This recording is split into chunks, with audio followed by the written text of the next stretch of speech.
It's Groundhog Day. Is it? No.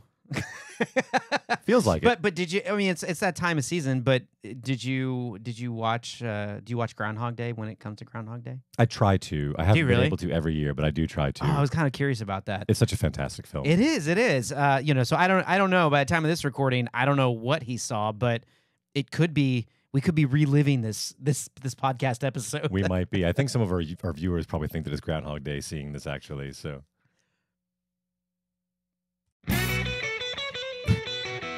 Welcome to Neighbors Don't Knock, the show that brings you hilarious, unapologetic conversations only these neighbors can have. Join them and guests in their weekly mission to expand the neighborhood. Now, here's your hosts, Brian Chambers and Philip Goffrey. Hey, what's going on, guys? I don't know anymore either. What's up? Welcome to Neighbors Don't Knock. Welcome back to the show. If this is your first time, do like, subscribe, and follow. You can get us anywhere you get your podcasts, and we have lots and lots of video content on our YouTube channel this year. Yeah, it's great. We like all you loyal neighbors out. Also, make sure you go to podinbox.com/neighborsdon'tknock. Leave us a free audio message, some neighborly advice, or just shoot us an email at admin@neighborsdon'tknock.com. Let us know what's up. If you have any neighbor queries, please share. Indeed. So, and your pod inbox message may wind up on the show itself, so that can be a lot of fun. Yeah, that's true.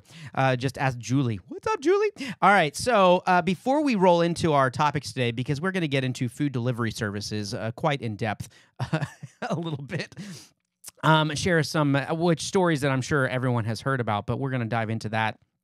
I wanted to give a quick little shout out to Jen Uren. She was a past guest on the show. Good neighbor. Jen, how are you doing? I just wanted to give her a shout out and say how awesome it is to hear that she's doing well. She was just at PodFest and was a speaker over there. So we wanted just to say hey and wish you well. Yeah, Jen, you're a well-known mompreneur, and actually it's a great episode. If you haven't heard it, you might want to go back and check that one out. Yeah. All right, so let's dive straight into this, but make sure you guys stay to the end of the episode because you're going to get to hear some fantastic neighbor tweets. That is becoming one of our favorite segments of the show.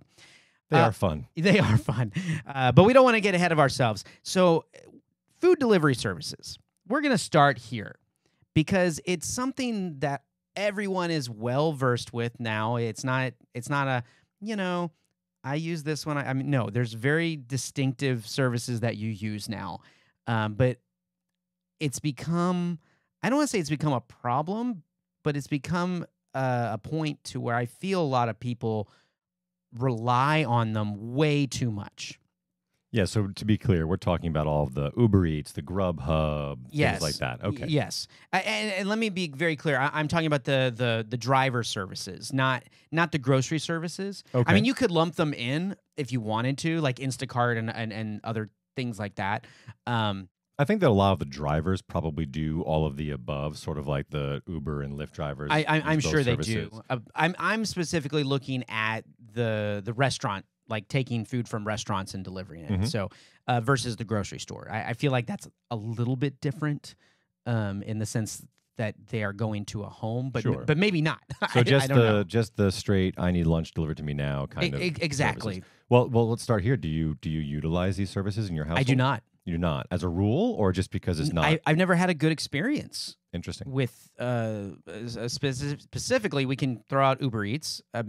I've used Grubhub before. I've used several of them because you get promotions and okay, let's try it out. Yeah. I have either had food come that was missing, or it took so long that it's cold. Mm-hmm. Now it's been a while. I'm going to be pretty honest about it. It's been a long time since I've ordered using one of those services. So would I get the same experience now? I don't know.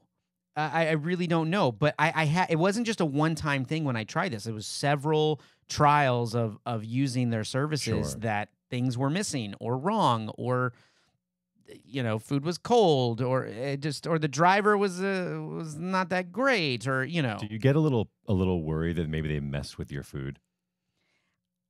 Now I do. I get a little paranoid about that. I have used these services much more frequently in the past than I do in my current workflow and in my current life. But when I was working every single day out of an office, we would use those services frequently.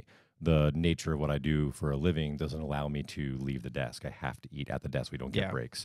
So they can be useful services. But I did often think, like, wow, how do I know they didn't spit in my smoothie? Or it's a very creepy feeling. Or the guy's just like, oh God, he ordered this. Oh, you know? Seriously, I get really worried about that. That's just a mean driver, by the way. I hope none of you who are delivering food out there do that.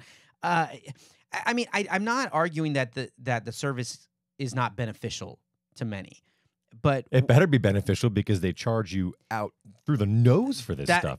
That's where very you expensive. actually led me right there. It used to be you tip the driver, or it was just a small fee for the service, right? Now it's its own price in general. Yeah, not only is the service its own price, they have all these mystery fees that they tag in. You know, first you have the delivery fee, well, then you have depending the where surcharge. you're getting the food from, also they can tack on their fees, which then indeed, but restaurants get killed by these guys because they have to pay these services every single time an order is made. And we all know, anyone in the restaurant industry knows that the margins in the food industry are extremely razor thin. So it's very difficult for these restaurants to afford these services. But another big problem that I didn't realize until a couple of years ago, a lot of these services change the individual price for the items you're ordering. So when you order on Grubhub or Uber Eats and you're ordering from Taco Bell, it might not be the Taco Bell price. They add I love how our go-to is always Taco Bell. I love me some Taco Bell. I'm gross, man. Bring it on. I'll plow through like 6 or 8 of those soft tacos, no problem. You're not a gordita fan? I'm not a gordita fan. No, I'm very easy. I just stick with the conventional, basic, soft taco. Okay. Well, all right. So I digress. But so you were saying, you know, the prices, are ridiculous. Yeah. I absolutely agree. And it's causing this little trickle effect of restaurants to raise prices, all except typical fast food, it seems like. Like restaurants, I'm specifically like, you know what I'm talking about, not McDonald's, not, Wendy's. Yeah, or any no, of those fast they've foods definitely had to we're talking raise their dine-in prices to accommodate for the fees that they're being charged for these services. But I actually had an experience recently. A family member of mine called in an order to a restaurant and went and picked it up. And the owner of the restaurant came out practically in tears, thanking him for coming and getting the food on his own because the delivery services are hurting him so badly. I am one of those. I would prefer to go pick up my food, knowing that it just came out or they just prepared it. I know if something's missing, I'll check it. If anybody's spitting it, it's you. Yeah, you exactly. Or at least you have a smaller window of opportunity for spit to end up in your dipping food. your finger in that sauce. Oh, goodness. I was a waiter at times. So was I know there was some not great things that happen in that kitchen. No comment. So, okay. So I guess the question that I am wanting to look at and tackle is, are we allowing these services too much leeway as far as where and when they can deliver, when people can order? Do you think that they are getting too much access for people are able just to order them at any given time and have them come anywhere? And I say that because I want to, I put that out there because I want to look at this article, this incident that happened not long ago. And a lot of you guys who are sports fans or just saw it might know this story. It was an Uber Eats delivery man that walked onto a basketball court at a college basketball game. Really? Yes. Like during the game? Duquesne and Loyola Chicago had a basketball game. The game was going on. It was disrupted. And there's a video. You can all go check out the video, and I might post the link in our episode description. Yeah, let's go ahead and do that. And so you guys want to check that video out. But the dude, I mean, he's like he has a bag of McDonald's, clearly a bag of McDonald's and a drink or something. And the announcers, the TV announcers, are sitting there watching this dude walk onto the court. And it's not like he's walking on. Now, he didn't walk to the middle of the court. This is fantastic. He just walks, kind of onto the corner. But what was worse is, if you watch in the video, the game is going on like 2 feet from him. Like one of the basketball players almost hits him. it's not like they were at the other end of the court, and he's just wandering around. He's just in his own little world. I'm part of me thinks that he was on something, as a driver, just not being all there. Because I mean, you don't have to be a sports fan or someone with sports knowledge to realize that there's something going on in the middle of a basketball game, in the middle of like an event that's happening when there's things. Yeah, you think all the guys in the striped shirts would be a clue. They're like trying to wave him off, and because if they blow a whistle, then all the players are gonna like stop, right? So you know what I mean? So like they're trying to get rid. It was just a debacle. Now they stopped it, they corrected it. Apparently, it was somebody that was at the game. It wasn't. Now they made a joke. The announcers made a joke that it was somebody on on the team that ordered it or something. You want those fries, buddy? They've got to arrive hot because McDonald's fries are the best. But there's nothing worse than cold McDonald's fries. I know, right? But apparently, it all worked out. That whatever patron or somebody that was there ordered their Uber Eats. So McDonald's. this was a spectator who ordered a food delivery in the middle of a game to be delivered to his seat. And so that's what I'm wondering. Do they just allow people, if you're an Uber Eats driver, it's like press credentials now. It's like, I got food, and they just let you go in. I mean, could you imagine? I mean, shoot, man, if I got World Series or Super Bowl tickets, it's like, I guess I'm just ordering Uber Eats and let them come right to me. So I'm not going to go stand and wait for that $15 beer. This raises a lot of questions because I would think the facility would have rules against this. And also, how did he make his way into the facility with no ticket? I don't know. And even being a college game, not a professional basketball game, even being a college game. Forgive me, it was a college game. It was a college game, yeah. So it wasn't a professional game, but even being that, you still have to have tickets.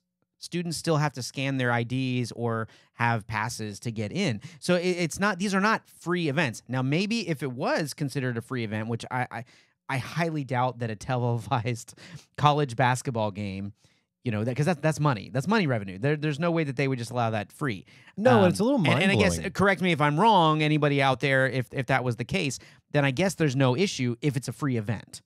I guess I could see that happening, but I know very few college sporting events, especially basketball or football, that are free.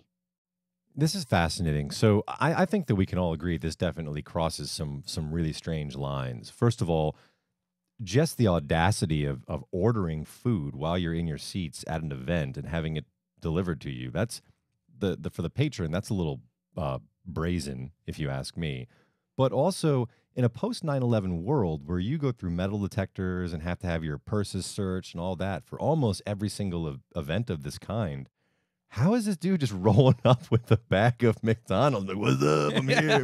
That makes no sense. I'm thinking he might have been on something. Well, I've definitely had food delivery drivers who have been high as kites, and I've actually which honestly that bugs the crap out of me. Yeah, me too. I'm sorry because I don't want you smelling like ass showing up with my food. Yeah, I had to for not a food delivery situation, but a ride hail situation. I actually had to tell a Lyft driver to pull over and let me out because they were so high. It was so obvious, and it scared the hell out of me.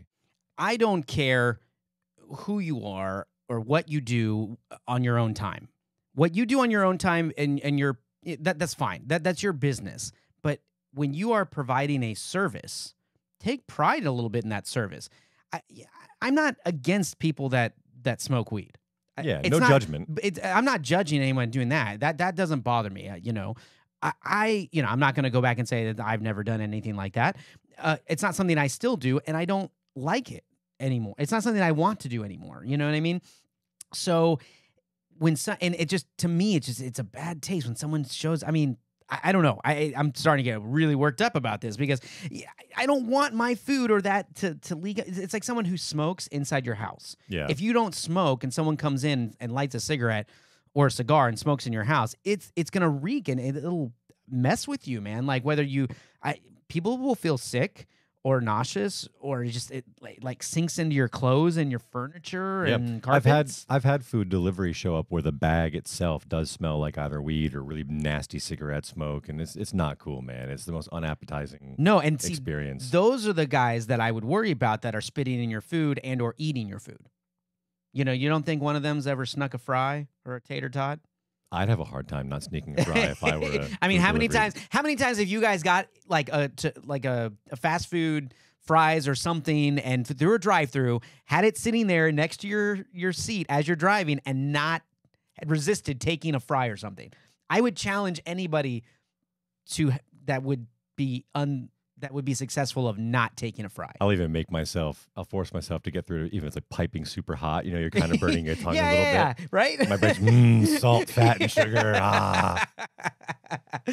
So going back to this food services, do you think that it's getting a little bit out of control, or do you think that we really need to start regulating some things? Because obviously Uber doesn't care. Uber Eats and the guy got paid, and you know what they tweeted? The Uber Eats replied to Twitter, to a Twitter post of the incident by tweeting "nothing but net." That was their reply. Hey, good PR. Well, way to go, guys. That's fantastic. Yeah, I do think. Is it good No, PR? no. I do think that this is completely out of hand, and I do think that it's going to be a problem that corrects itself, because I'm a free market capitalist kind of guy, and the bottom line is these services are just too expensive. People cannot afford to pay these premiums to get their lunch from down the street delivered. I completely It's making gas look good. Yeah, Gas prices are starting to look Indeed. good. I completely understand paying up for the convenience, and I'm all about the consumer having the right to do that. I'm all about these people who are out there trying to make a living delivering the food. More power to you. But I do think that you might want to keep alternative career paths in mind, because I do think this is going to be a short-lived trend. I think that restaurants are going to be pushing back. We're already seeing it. We're already seeing restaurants either partnering up directly with these services. So, for example, with Chipotle, when you order, you are getting a delivery. I believe it's DoorDash that they're partnered up with. Oh, okay. But it's all through the Chipotle app. That way Chipotle can, specifically control the pricing of it. I think we're going to see that, and that's going to shrink down the power that these delivery services have.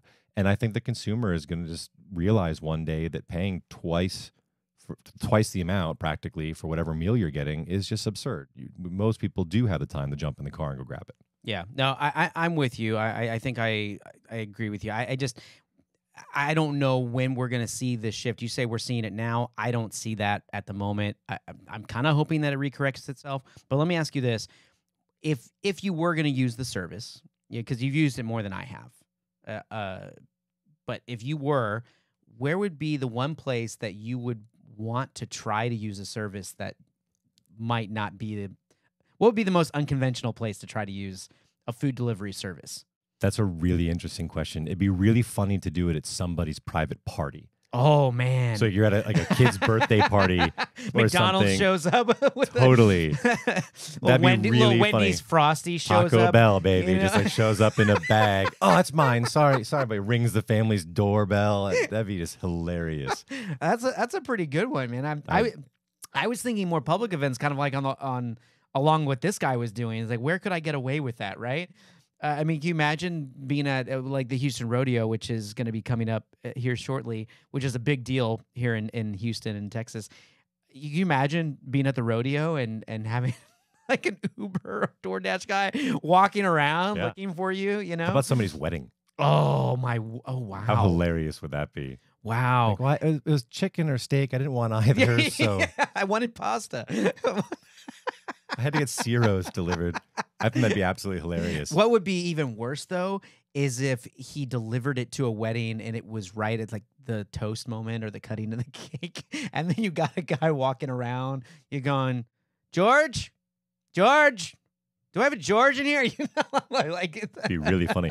I will tell you a personal story, though, and this is for my listeners. I hope that you think about this for the safety of yourself and of your family, because I made a mistake once from a safety standpoint with these food delivery services.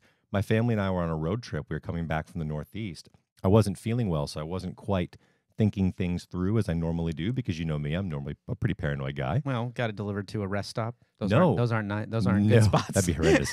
No, but I did have it delivered to our hotel room. Okay. And this hotel room, I'm talking, 5th floor, way down the hallway, secluded. The hotel wasn't very busy, so it was kind of like creepy, The Shining, empty kind of feeling. And this delivery service gentleman came up to my hotel door. It's not like the lobby called and said, food's here. I realized opening the door, what did I just do? I just told this guy that me, my wife, and my daughter are staying here for the night. He can see all of our bags in the background. It was a very stupid move. It was very dangerous. So Yeah. I implore you, our audience, please keep that in mind. Maybe you don't want a random delivery driver knowing kind of like how to get access to you. That's true. That's a fair point. And I've never thought about it from that point of view. So I do like that. I mean I know that there are some places like Disney. I know like is partnered with Amazon, so you can get groceries delivered. But they also don't deliver it to your room. They deliver it to the front desk and hold it for you, and then you can get. And it. that makes sense. Which That's that safe. that makes sense. That so and I never thought about just a personal hotel service. Yeah. I was And like, in fact, wow, man, you're living on the edge. I'm living on the You're edge, baby. living on the edge. I think that offices should think about this too. Maybe you don't want some sketchy, maybe high, like we've talked about, person who delivers food on the side to be able to walk into your office and see your equipment and who's there and where they're sitting. Langley, I'm speaking to you now. Maybe meet them at the front door. Maybe that DoorDash driver with your Taco Bell needs to go through a few more screening process before you get your wrapped gordita. Yeah, if they were to show up for me or with the Taco nacho Bell, fries, are they really that important? Yeah, National security? No, I gotta have my nacho fries, man. yeah, they wouldn't even call out my name. It wouldn't be like Phil. No, it would be who's the nasty dude who ordered 10 soft tacos. Whoever you are, here you go, buddy. I know. Whatever's going on, it doesn't matter what classified documents we're looking at. We're gonna shame Phil for his order. Absolutely. Well, let us know what you think. What I'm do you curious. guys think? I'm really curious. Like, hit us up. Let us know. Do you think where's the most odd place to have a fast food or a delivery service, a food delivery service, send you your food? Are you one of those people? Do you agree with this? I mean, I don't know. Yeah, and I'm curious too. Let me know if you agree or disagree with me. Is this a short-lived trend that we're seeing, or are we in for the long haul with these services continuing to be successful and growing in size? Yeah. Okay. So with that, we're going to jump into one of my favorite segments. It's time for your neighbor tweets. All right, so each week we scour Twitter in hopes to find the good, bad, ridiculous, and maybe shameful tweets that neighbors put up. Some are actually really positive, but let's not kid ourselves. It's Twitter, so there's lots of shaming and things going on there. It's the most passive-aggressive of all the social networks, for sure. So, but this week we are going to look at Richard with an R at RB Walton the Real. Okay, so Richard tweets, I think my neighbor is stalking me as she's been Googling my name on her computer. I saw it through my telescope last night. So, hey, Richard with an R. I don't know why you would. The Real. The really creepy. That's right. Wow, Mr. Peeping Tom. It's a clever little tweet, though. I think obviously he's joking, but is he? I hope. Is he? There are things that people put out there. It's kind of like putting out. It's like kidding, but like there's some truth to it. You know what I mean? I wonder what the legality of that is. Is there other laws against voyeurism? Can you stare into your neighbor's windows across the courtyard or the street with a pair of binoculars or a telescope? Is that legal? I feel like it is. You're not on their property. No, you're not on their property, and you're not. It's not like you have a camera or something like within their domain or Interesting. Their apartment or house or wherever you're looking. So I feel like that from a legal standpoint, he's not necessarily breaking laws. Let me know if you guys know otherwise. It is still creepy, but let's look at it on the other side, because maybe when he says, she's been Googling my name. Okay. Well, first of all, if this is true, if this is not just a funny tweet and this is actually happening, maybe she's Googling your name for a reason. Maybe she's seen you looking in, and that's why she's Googling to see if you are on any, offender lists. Isn't Dick short for Richard? Is it? I think Dick's a nickname for Richard. Is it? Okay. I think I'm so. not good with that kind of thing. If that's the case, I'm pretty sure it is. Maybe she's looking up porn, dude. Maybe. Or maybe that she's the My one neighbor that keeps Googling Dick. I mean, well, whoever she is, and Richard with an R, we hope you guys have resolved this issue. But our next tweet comes from us, who I know you're going to enjoy this, from Queen Bitch. Queen Bitch. Yes. We have King Richard and Queen Bitch. This is That's right. This works out well. Well, it wasn't King Richard. It was Richard with an R, but the real of it. So Queen Bitch at Goblin Babe _ tweets. Does anyone else have the kind of anxiety that when you're getting ready to walk out of your apartment and you hear one of your neighbors in the hall, you wait like 3 minutes until you know the coast is clear to leave? Or is that just a weird thing that only happens to me? Is this, well, I know you don't live in an apartment. I live in an apartment. So I'm going to let you answer this first because you do have close neighbors. Do you hear your neighbors come out and pause? No, I don't suffer from agoraphobia, so I don't avoid any people, let alone my neighbors. So Queen Bitch, that's a little weird to me, to answer your question directly. Okay, so for me, I live in an apartment complex, and there are people that I get that you don't vibe with. You're forced to live next to them. You're not choosing to live next to them. As with most neighbors, you don't necessarily get to choose who you live next to, but you hope to make the best of it. But apartments can be a little bit busier, because you have people on all sides, different floors, and they bring their friends and other people that cross, and those hallways get loud.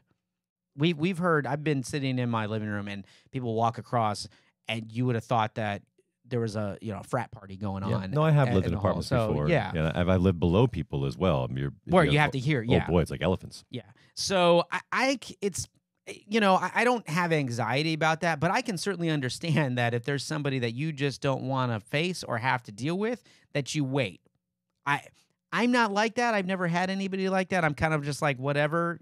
I'm okay with confrontation. But if that suits you, I don't know. Do most of you guys out there that have live in apartments have this issue, or is there some reason why? Is it just because you have anxiety, or is it because maybe you just don't like the person? So I don't know. Interesting. So let us know what you guys think. But that will do it this week for tweets. That's right. Make sure you send in those tweets, neighbors. All right. Well, I thought this is a pretty good episode. I had fun. I appreciate that you came over, Brian. Thank you so much. And thank you for listening and tuning in. Do spread the word. We are just about, a third of the way, quarter of the way through season 6? Yeah, getting there. We're getting there. Yeah, we do have a great neighbor coming by. So we're very excited for this neighbor. So make sure that you guys tune in next week. You're not going to want to miss that, especially all you animal lovers out there. There's a little tease for that. But as always, you can catch new episodes every Friday. Like, follow, and subscribe to the podcast wherever you listen, or go to our YouTube channel and make sure that you check out those videos. Lots of fun content. So, Philip, always good to see you, my man. It's good to see you too, buddy. And all you neighbors out there, make sure you are spreading the love, helping expand that neighborhood. We'll catch you next week. Peace. Out.